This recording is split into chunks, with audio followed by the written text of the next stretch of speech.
미국이나 유럽은 양육비 지급을 거부한 경우 형법으로 다스립니다. 한국에선 여전히 양육비를 받기 위해 소송을 하고 형사처벌을 시도하다 좌절하는 사례가 대부분인데요. 정부가 미지급된 양육비를 먼저 내주는 선지급제를 도입하기로 했지만 실효성은 의문입니다. 석대성 기자가 법조계 의견을 들어봤습니다. 전 남편이 양육비 미지급으로 실형을 선고받기 한 달 전, 김은진 씨가 법원을 나옵니다.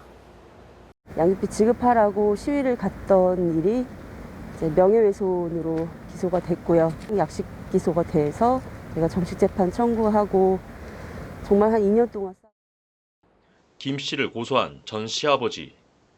돌연 처벌 불원 의사를 밝히며 사건은 공소기각 판결로 끝납니다.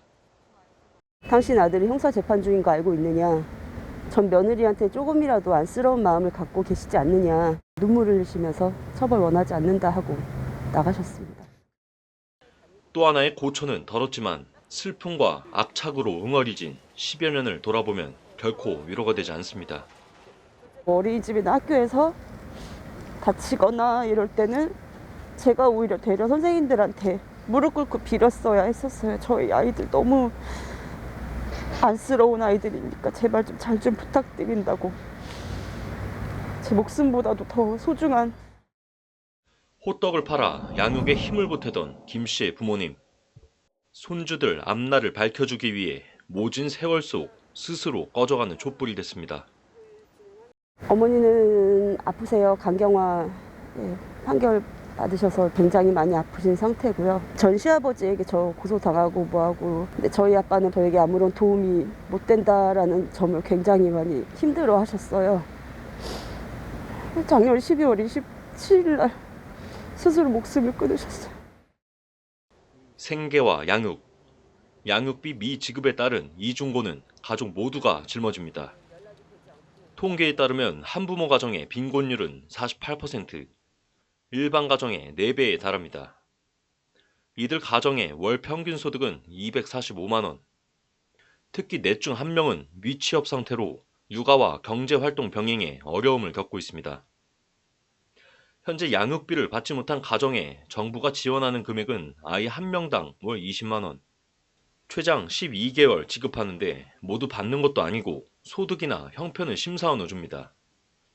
정부 계획은 일단 아이가 18세가 될 때까지 월 20만 원 주는 것으로 제도를 확대하는 건데 정치권은 22대 총선을 거치며 한 발 더 나아갔습니다.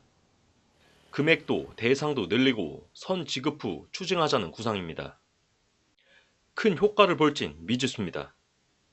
다만 양육비를 이제 이행하고 이제 관리하는 측면에서 봤을 때가 약간 이제 의문이 드는 거죠. 현재도 어느 정도 행정 제재는 있기는 있거든요. 출국 금지나 운전면허 정지 같은. 그래도 양육비 지급 그 비율이 낮기 때문에 한 푼이 절실한 한부모에게 양육비 지원은 도움이 되겠지만 문제는 추징입니다.